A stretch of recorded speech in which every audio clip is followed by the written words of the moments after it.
এক ধৰ্মাৱলম্বী জনগোষ্ঠী আছে, তেওঁলোকক যেতিয়া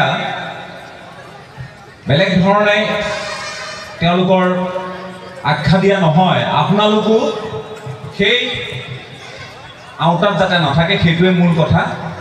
আৰু লগতে ৰীতি নীতি পৰম্পৰাৰ যিহেতু আপোনালোক যথেষ্ট চহকী, মই নিজেই নাহৰণলৈ গৈছোঁ।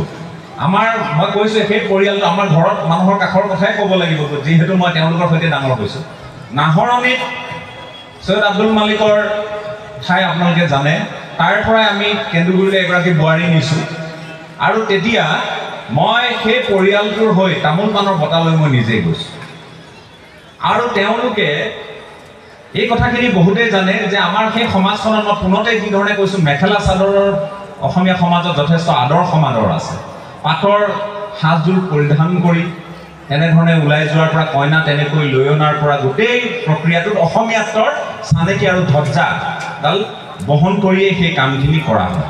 গতিকে আজি যদি ক'ৰবাত আমি এই কথাবোৰ এৰাই চলিছোঁ, এইখিনিৰ মাজলৈ মই আপোনালোকক যাবলৈ আকৌ অনুৰোধ জনাম যে অসমীয়া হিচাপে চিনাকিটো প্ৰথম, গৰীয়া হিচাপে চিনাকিটো প্ৰথম, মৰীয়া হিচাপে, দেশী হিচাপে, চৈয়দ হিচাপে, মাইমন হিচাপে, জলহা হিচাপে, যি বুলিয়ে নকওক, মুঠতে আপোনালোকে অসমীয়াৰ এই যিটো সমন্বয়ৰ বাৰ্তাটো, এই ভেটিটো আপোনালোকে বিশ্বৰ যিকোনো ধৰ্মাৱলম্বী মানুহক, যিকোনো দেশৰ মানুহক দেখুৱাই দিব পৰা সেই প্ৰক্ৰিয়াটোৰ মাজত অংশীদাৰ হ'ব লাগে।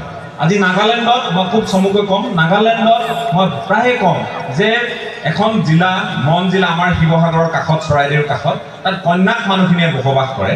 আৰু ইফালে অৰুণাচলৰ আছে তিৰাপ, লংডিং দুখন জিলা, আৰু তাত ওৱাংচু মানুহখিনিয়ে বসবাস কৰে।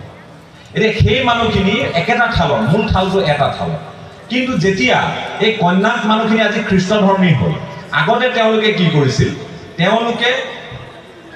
তেওঁলোকে কৰিছিল কি? এই মানুহৰ মূৰ কাটিছিল।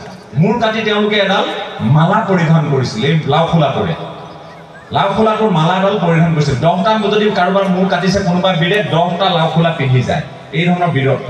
আৰু তেওঁলোকে আৰু এটা কাম কৰিছিল, তেওঁলোকে তাক এটা গাহৰি মাৰিছিল, মাৰি তাৰ কলিজা উলিয়াই চাই যে এইটো এইবাৰ মাৰি মৰক হ'ব নেকি, ভূঁইকঁপ হ'ব নেকি, এইবাৰ বৃষ্টিপাত কেনেকুৱা হ'ব, মানে খেতি বাতি ভাল হ'বনে নহয়, এইবোৰ তেওঁলোকে পৰীক্ষা কৰিছিল। এই ফেষ্টিভেলটোৰ নাম, উৎসৱটোৰ নাম আউলিং। আৰু যিটো অৰুণাচলী ওৱাংচু মানুহখিনিয়ে কৰে সেইটোৰ নাম হ'ল অৰিয়া, একেই।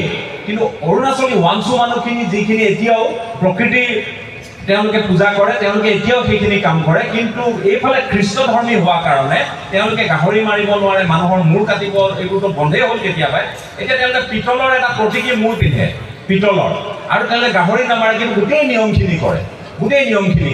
গতিকে তেওঁলোকে প্ৰতীকী অৰ্থত তেওঁলোকে এটা হ'ল কি, তেওঁলোক খ্ৰীষ্টধৰ্মী, ভাল খ্ৰীষ্টানো হৈ থাকিলে, ভাল নগাও হৈ থাকিলে, ভাল কন্যাকো হৈ থাকিলে।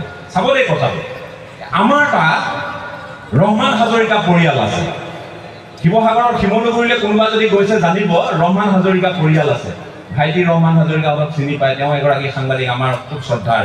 আৰু এই পৰিয়ালটোৱে এতিয়াও বাৰীৰ চুকৰ সকাম কৰে, কাৰণ আহোমে তেওঁলোকক আহোমে দিয়া উপাধি বা